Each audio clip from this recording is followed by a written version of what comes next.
Belilah perusahaan yang memperkaya semua pemegang sahamnya dengan adil. Janganlah membeli perusahaan yang hanya memperkaya pemegang sahamnya yang merangkap sebagai komisaris dan direksi. Oke, jumpa lagi dengan Edwin di channel analisis laporan keuangan. Untuk sesi kali ini bahas saham request ya, yang sebelumnya belum terbahas gitu. Ini ada yang request Molly ya, Madusari Murni Indah. Itu jualan madu ya, Madusari. Oke, kita lihat aja ya menarik atau enggak gitu. Bagaimana pendapat saya. Jadi disclaimer dulu, video ini disusun oleh saya Edwin dengan tujuan sharing analisis dari sudut pandang pribadi saya. Jadi isi materi ini sifatnya hanya edukasi dan informasi umum ya, opini pribadi gitu, dan juga bukan rekomendasi investasi ya, dan tidak dimaksudkan sebagai ajakan beli, jual atau hold saham yang dibahas ya, Molly gitu. Setiap keputusan investasi adalah tanggung jawab masing-masing teman-teman ya. Jadi teman-teman harus do your own research, silakan analisis lebih lanjut kalau memang menarik ya. Jangan jadikan analisis saya ini sebagai analisis yang utama. Oke, jadi nanti Molly gitu akan saya nilai ya dengan 3 kriteria utama. Yang pertama gitu ya, apakah Molly ini bagi dividen gitu ya. Nah, buat saya ini harus gitu ya. Karena perusahaan yang bagi dividen adalah perusahaan yang sudah terbukti untung, terbukti profit dari bisnisnya gitu. Jadi bukan untung di atas kertas gitu ya. Jadi kalau di berita lihat perusahaan untung besar tapi nggak bagi dividen lah, kemana uangnya gitu ya, kok nggak bisa kita nikmati gitu. Dan yang kedua gitu ya, perusahaan yang bagi dividen gitu ya, itu adalah perusahaan yang menghargai pemegang sahamnya gitu. Jadi kan tadi keuntungannya dibagikan kepada kita gitu ya, ke pemegang sahamnya, bisa dinikmati. Dan juga dia memang ya pro kepada pemegang saham gitu ya, segala sesuatunya yang dilakukan oleh perusahaan itu memperkaya pemegang sahamnya. Jadi kalau misalnya gitu tadi indikatornya nggak bagi dividen, misalnya nggak bagi dividen, itu tanda tanya buat saya, apakah perusahaan ini hanya memperkaya segelintir pihak aja gitu ya, mungkin pejabat perusahaan atau mungkin owner yang menjabat sebagai komisaris dan direksi ya, komisaris dan direksi. Nah, jadi sebenarnya kalau misalnya untuk top tier manajemen gitu, gajinya ini memang sudah ratusan juta gitu. Jadi kalau misalnya memang mereka tidak dengan mengelola perusahaan itu dengan baik gitu ya, terus asal-asalan mengelolanya gitu ya, terus apalagi tuh harga sahamnya jatuh, nggak peduli juga gitu ya, ya mereka udah nggak usah pusing lagi ya, karena mereka udah pasti dapat gaji besar gitu ya, masuk kantong gitu ya, belum sama tunjangan-tunjangan atau mungkin bonus-bonus kayaknya gitu ya. Sedangkan kita ini dapat apa? Kita kan cuma dapat dari dividen dan dari capital gain, itu juga kalau naik sahamnya ya. Nah, makanya kita harus hati-hati dalam memilih perusahaan.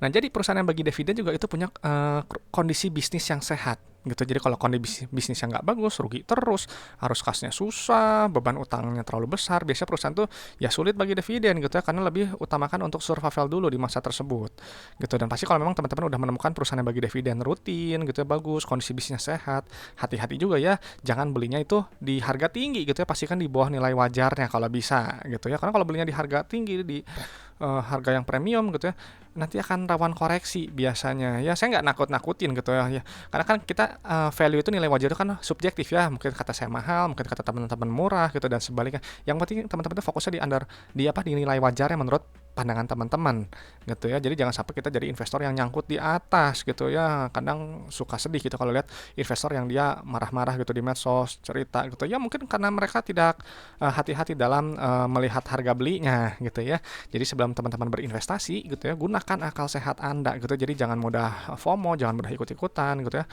Hindari mungkin ya rumor, isu gitu, stock pick itu harus ya hati-hati lah gitu ya. Mau ikut silahkan, cuman kembali lagi analisis lebih lanjut gitu ya. Jadi teman-teman pada saat beli saham itu udah punya alasan yang kuat gitu ya, kenapa beli saham tersebut gitu ya. Jadi semua analisis gitu, termasuk analisis saya, ya jangan mudah begitu ditelan mentah-mentah gitu, jangan ya. Nah, jadi kalau memang saya itu kan mengikuti nilai wajar ya tadi disebut gitu ya. Jadi saya memang dari 2016 sampai sekarang itu ya mengikuti konsep value investing ya. Beli ketika harga sahamnya di bawah PBV kurang dari 1 ya, intrinsic value-nya, cicil beli, lalu jual pada saat PBV-nya sama dengan 1 atau mencapai 1 gitu. Atau mungkin hold lebih lama gitu ya, kalau memang perusahaan tersebut bagus gitu. Jadi kalau misalnya udah di 1 ya udah take profit, selesai gitu ya. Jadi kalau misalnya lihat dari tabel kita bisa belinya di 0,65 gitu ya, profit cuma 53% gitu ya, dan seterusnya gitu ya. Jadi memang yang saya lakukan ini memang nggak pernah cari yang multi bagger gitu ya, lambat kayak kura-kura. Nah, jadi memang prinsipnya gimana gitu ya, untuk berinvestasi yang pertama ya memang harus sabar ya gitu ya, dan orientasinya jangka panjang ya. Kita nggak bisa mengharapkan keuntungan yang sangat besar, sangat singkat gitu ya. Itu satu, resikonya ya betul sangat tinggi gitu ya, sangat tinggi, dan juga memang perlu momentum dan keberuntungan juga sebenarnya gitu. Cuman kalau saya sih, pengalaman saya ya 1 sampai 3 tahun lah baru mungkin bisa panen gitu. Lama memang gitu ya. Dan tadi fokusnya harus pada value ya, yang tadi nilai subjektif. Jadi kalau teman-teman memang mau pakainya yang lain di luar PBV silahkan gitu ya. Jadi memang mau pakai apa, DCF atau apa, GARP, atau mungkin apa cara yang lain, valuasi yang lain, nggak masalah gitu ya, nggak masalah gitu. Kalau saya memang pakai PBV ya, fokusnya di book value gitu ya. Setelah itu baru nanti menentukan entry price-nya mau di range PBV berapa. Nah, ini saya sampaikan gitu, kenapa nanti, karena harga saham itu nanti pada akhirnya akan mencerminkan kinerja perusahaan dalam jangka panjang gitu ya. Jadi nggak jangka pendek ya. Kalau jangka pendek ya harga nggak ada hubungan sama kinerja gitu. Harga yang perusahaan yang buruk bisa digoreng naik, bisa aja gitu ya gitu. Jadi apa namanya, yang mungkin beli gitu ya, mungkin kalau misalnya masih dapat untung ya bagus gitu ya. Tapi kelamaan juga nanti juga perusahaan yang buruk nanti harga sahamnya mungkin akan jatuh lagi ya gitu ya, mungkin ke 50 atau lebih rendah gitu ya. Dan memang faktanya seperti itu ya, banyak perusahaan yang harganya gocap gitu, lebih rendah gitu ya, karena memang ketika dicek laporan keuangan memang perusahaan bermasalah gitu. Jadi kalau saya menghindari saham-saham tersebut gitu ya. Jadi ketika harga sahamnya itu digoreng naik itu saya nggak peduli gitu ya, mau untungnya 1000% gitu ya, saya sih nggak cari yang seperti itu ya gitu. Jadi udah tahulah batasan kalau saya. Nah, jadi kalau saya pakai sedikit dari analisis fundamental ya, saya pakai laporan keuangan gitu ya, sedikit rasio, dan pakai PBV gitu. Jadi memang wajib untuk paham laporan keuangan kalau buat saya. Karena apa? Karena dari untuk menilai gitu ya, neraca, laba rugi, arusnya, nanti ini mereka itu akan bercerita gitu tentang kondisi perusahaannya gitu ya. Dan saya senang dengan laporan keuangan itu karena itu bisa kita ukur gitu ya, nilai, ada angkanya gitu ya. Kan kalau misalnya kita melihat apa, kualitas manajemen gitu, kadang bingung juga gitu ya kan, apa yang mau bukan apa yang mau dinilai ya, maksudnya akan agak abstrak gitu ya, nggak ada indikator yang kayak, kalau angka kan misalnya oh naik ya berarti kan baik, bagus, kita cenderung bagus kayak gitu. Nah, cuma memang kembali ya, kita harus cermat gitu dalam menilai segala sesuatu. Nah, jadi nanti dari apa, pos-pos keuangan yang saya gunakan nanti itu akan muncul 7 ciri perusahaan sehat ya, versi saya, versi Edwin.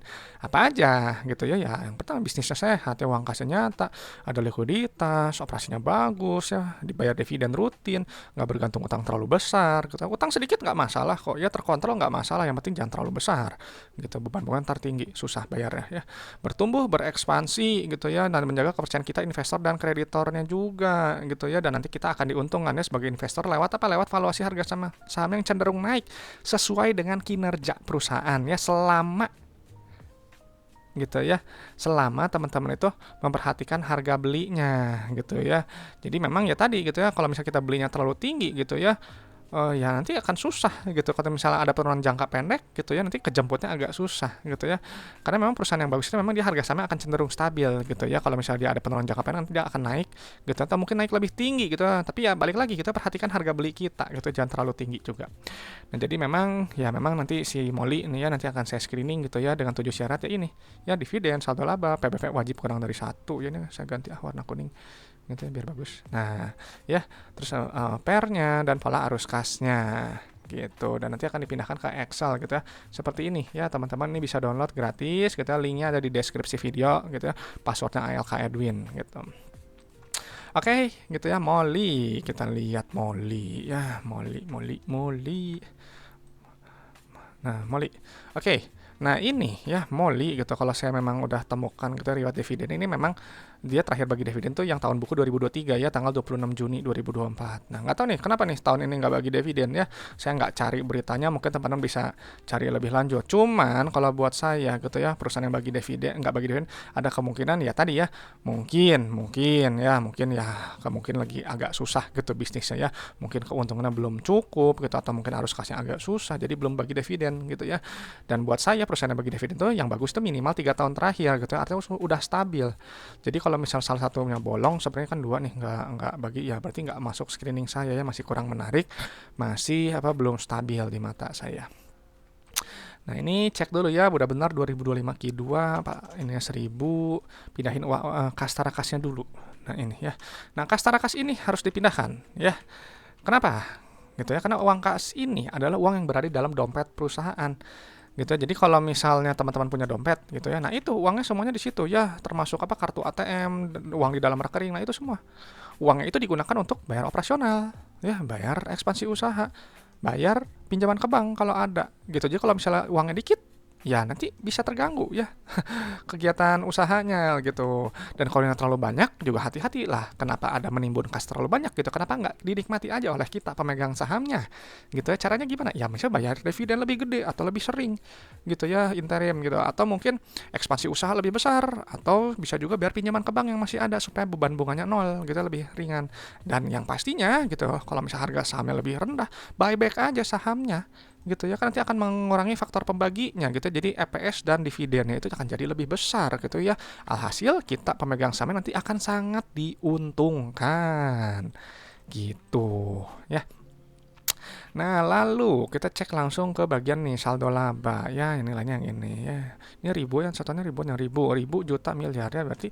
Nah, ini ya, ini ya penting sekali ya saldo laba untuk dilihat. Kenapa? Karena ini saldo laba ini adalah total akumulasi keuntungan yang telah dihasilkan perusahaan ya, dari pertama kali perusahaan ini berdiri sampai sekarang 2025 Q2 gitu. Dan ini di luar dividen yang dibagikan ya. Jadi si Molly ini ya, dari dulu pertama kali beroperasional, pertama kali berdiri sampai sekarang 2025 Q2 telah menghasilkan total profitnya sebesar 646 miliar ya gitu. Jadi ini sudah terbukti untung sebenarnya, dia oke gitu. Cuman kenapa nih nggak bagi dividen yang tahun ini ya gitu. Nah, tapi nanti kita coba lihat aja ya apa yang terjadi gitu. Nah, jadi kalau misalnya perusahaan yang rugi terus, dia nggak ada saldo laba ya, dia jadi saldo labanya negatif, defisit gitu ya. Ya buat apa beli perusahaan yang katakanlah rugi melulu ya gitu. Karena kalau rugi melulu saldo labanya negatif, buat saya itu perusahaan bermasalah gitu ya, nggak akan bisa bagi dividen. Karena syarat bagi dividen itu adalah saldo labanya yang positif ya. Oke, jadi kok udah loncat ke sini. Nah, ini ya. Langsung kita isi ekuitas pemilik ya, yang ini nilainya. Nah, ini kita pindahin dulu. Nah, 9367584. Oke ya, nah ini keluar. Lihat nih ya. Ada rasio saldo laba terhadap modal awalnya, ini nilainya 0,88 gitu ya. Artinya perusahaan ini sebenarnya belum balik modal gitu. Nah, jadi ibarat teman-teman modal 1 miliar sudah menghasilkan total profitnya 880 juta ya. Nah, ini kalau udah balik modal nilainya 1 gitu. Tapi ingat, ini kan saldo laba ya. Jadi kan dia di luar dividen yang dibagikan gitu. Jadi kalau dividennya dimasukin kembali ke saldo laba, mungkin aja mencapai 1 gitu ya. Ini sebenarnya oke juga gitu ya. Dan untuk PBV ini juga 0,76 ya, potensi profitnya 30% gitu. Cukup menarik sebenarnya, cuman ya ini apa, kenapa nggak bagi dividen gitu. Tapi kalau misalnya ke depan dia bagi dividen, bisa jadi itu jadi sentimen untuk mendongkrak harga sahamnya gitu ya. Jadi ini mungkin bisa jadi peluang juga gitu ya. Tapi kita lihat dulu nih ya, profitabilitasnya gimana gitu. Jangan terjebak di PBV karena banyak value trap-nya gitu ya. Nah, ini kita isi dulu ya pendapatannya. Isi pendapatan. Kadang enak ya kalau recordingnya saya pagi gitu, segar gitu. Cuman kadang saya agak capek gitu pagi itu, kadang ada banyak hal yang harus dilakukan gitu. Nah, oke ya, pendapatan ya, perusahaan yang bagus revenue akan cenderung naik seperti ini ya, karena perusahaan itu bertumbuh, barang atau jasa ini relevan untuk customer gitu ya, jadi disukai gitu ya, jadi customer beli terus gitu. Nah, ini bagus ya, ada kenaikan gitu. Dan nanti si pendapatan dikurangi oleh HPP ya, harga langsung, harga modal gitu ya, beban langsung gitu ya.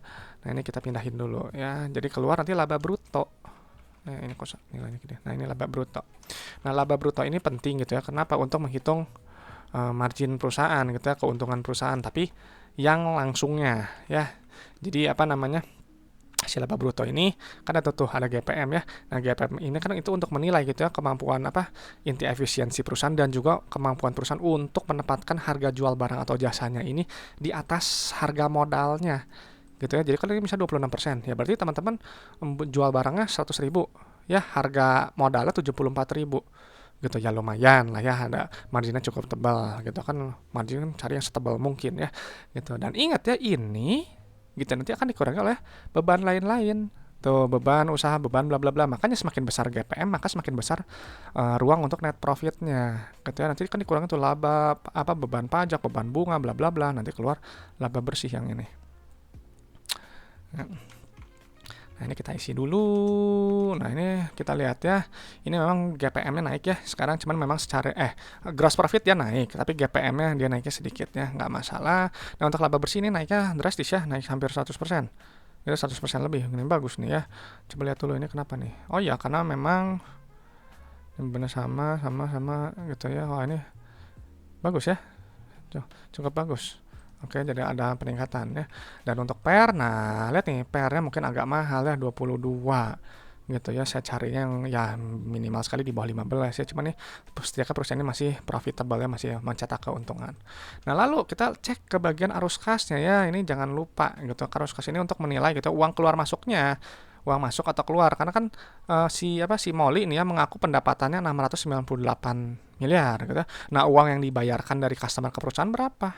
Nah, segini nilainya. Uang yang diterimanya. Gitu, berapa rasionya? 89%. Ini kurang bagus. Gitu ya. Kan ibarat teman-teman jual barang 100 juta, customer bayar cuma 89 juta. 11 juta lagi mana? Itu jadi dalam bentuk piutang yang harus ditagih. Gitu ya. Jadi ini nanti untuk melihat juga nih si rasio receipts to revenue rasionya ini nanti untuk menilai kemampuan perusahaan untuk menagih piutang kas.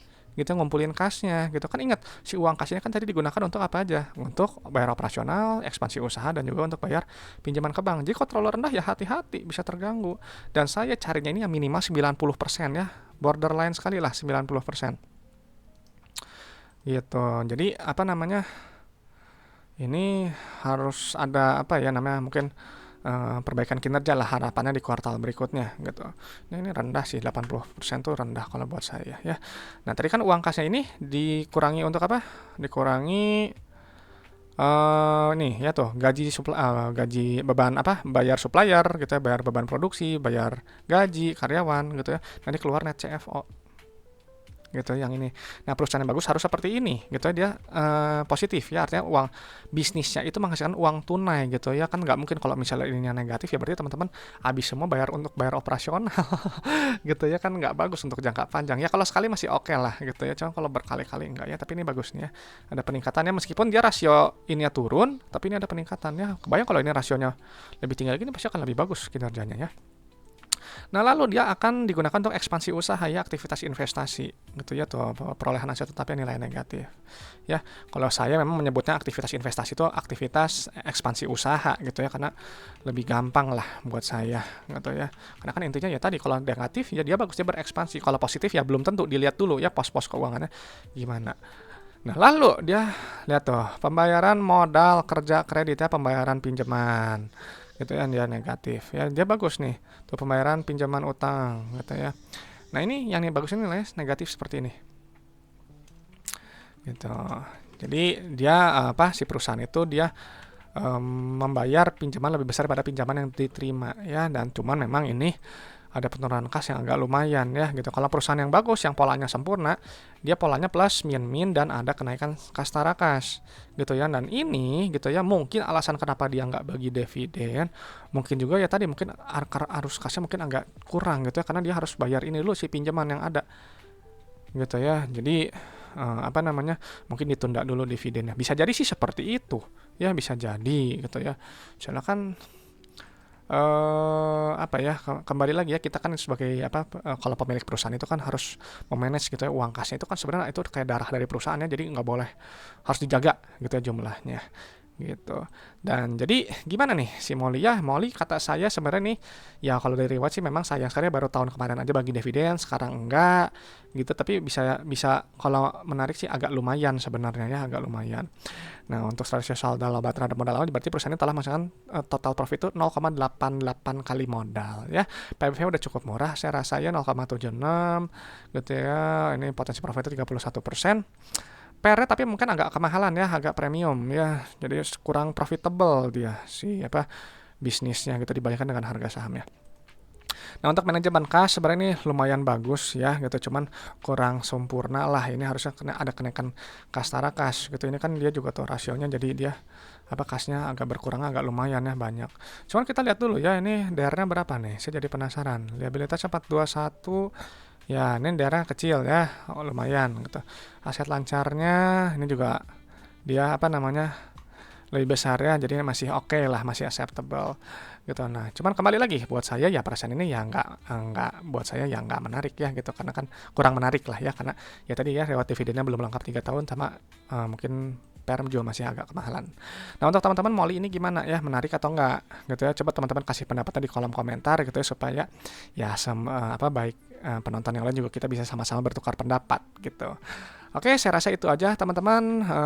Mungkin apa namanya, kalau teman-teman ada pertanyaan seputar investasi saham, boleh sampaikan ya di kolom komentar, nanti akan saya respon. Dan untuk saham request gitu ya, untuk 2025 Q2 selesai gitu ya, nggak ada request dulu untuk 2025 Q2 gitu ya. Memang ini saya masih ada 2 lagi nih ya, si apa GTSI sama OMED gitu, cuma nanti saya atur juga ya jadwalnya.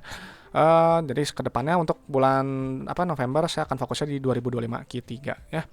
Dan itu aja, mungkin semoga bermanfaat. Mudah-mudahan gitu ya, sharing dari saya ini bisa menambah pengetahuan, menambah pandangan teman-teman dalam menilai suatu perusahaan. Oke teman-teman, saya Edwin dari channel Analisis Laporan Keuangan. Sampai jumpa di video-video berikutnya.